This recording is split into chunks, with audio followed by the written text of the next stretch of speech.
Finally tonight, a special comment about Mr. Bush's trip and his startling admission of the true motive for this war, which was revealed during his absence. And so he is back from his annual surprise gratuitous photo op in Iraq, and what a sorry spectacle it was.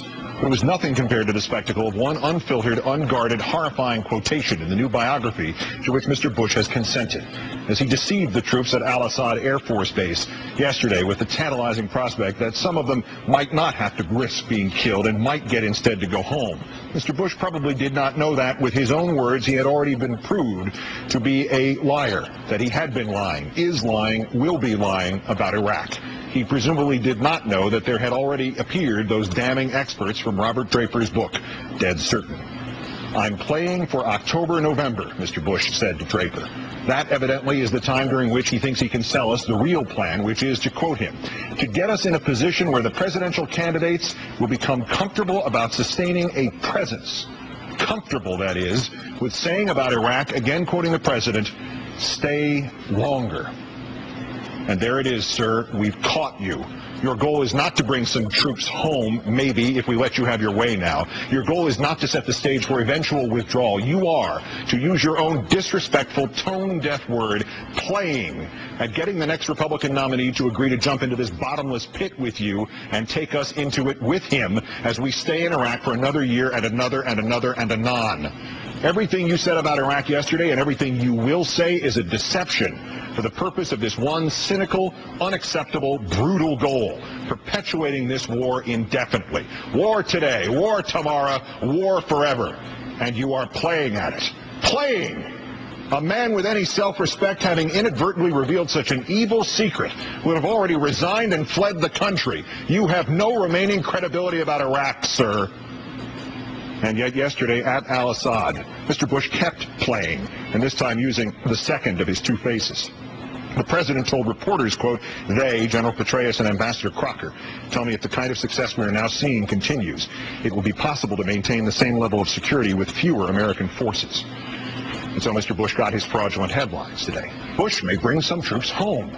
While the reality is, we know from what he told Draper, that the president's true hope is that they will not come home, but that they will stay there, because he is keeping them there now in hope that those from his political party fighting to succeed him will prolong this unendurable disaster into the next decade.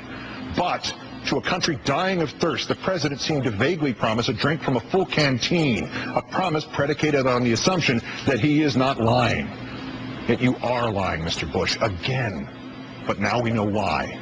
You gave away more of yourself than you knew in that Draper book, and you gave away still more on the arduous trip back out of Iraq, hours in the air without so much as a single vacation.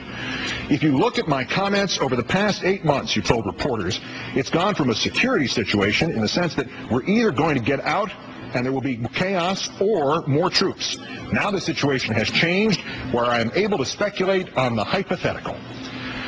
Mr. Bush, the only hypothetical here is that you are not now holding our troops hostage. You have no intention of withdrawing them. But that doesn't mean you can't pretend you're thinking about it, does it? That is your genius, sir, as you see it anyway. You can deduce what we want, we the people, remember us? And then use it against us. You can hold that canteen up and promise it to the parched nation.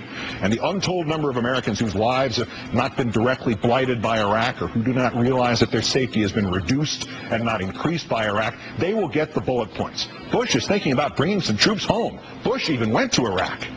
You can fool some of the people all the time, can't you, Mr. Bush? You are playing us.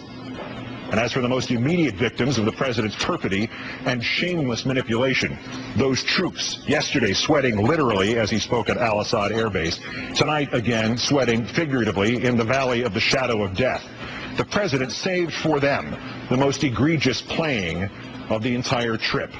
I want to tell you this about my decision about troop levels.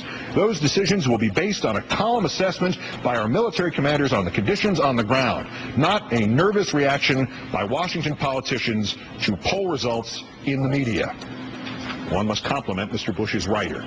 That, perhaps, was the most perfectly crafted phrase of his presidency. for depraved indifference to democracy, for the craven projection of political motives onto those trying to save lives and save a nation, for a dismissal of the value of the polls and the importance of the media, for a summary of all he does not hold dear about this nation or its people. Nothing could top that. As if, sir, you listened to all the calm assessments of our military commanders, rather than firing the ones who dared say the emperor has no clothes and the president no judgment. As if, sir, your entire presidency was not a nervous reaction, and you yourself nothing but a Washington politician. As if, sir, the media does not largely divide into those parts your minions are playing and those others who unthinkingly and uncritically serve as your echo chamber at a time when the nation's future may depend on the airing of dissent. And as if, sir, those polls were not so overwhelming and not so clearly reflective of the nation's agony and the nation's insistence. But this president has ceased to listen.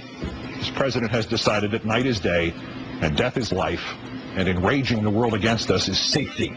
And this laziest of presidents actually interrupted his precious time off to fly to Iraq to play at a photo opportunity with soldiers, some of whom will, on his orders, be killed before the year, maybe before the month is out. Just over 500 days remain in this presidency. Consider the dead who have piled up on the battlefield in these last 500 days. Consider the singular fraudulence of this president's trip to Iraq yesterday, and the singular fraudulence of the selling of the Petraeus report in these last 500 days. Consider how this president has torn away at the fabric of this nation in a manner of which terrorists can only dream in these last 500 days. And consider again how this president has spoken to that biographer, that he is playing for October, November, that the goal in Iraq is to get us in a position where the presidential candidates will be comfortable about sustaining a presence. And consider how this revelation contradicts every other rationale he has offered in these last 500 days. In the context of all that, now consider these next 500 days. Mr. Bush, our presence in Iraq must end, even if it means your resignation, even if it means your impeachment, even if it means a different Republican to serve out your term, even if it means a Democratic Congress and those true patriots among the Republicans standing up and denying you another penny for Iraq, other than for the safety and safe conduct home of our troops. This country cannot run the risk of what you can still do to this country in the next 500 days, not while you, sir, are playing. Good night and good luck.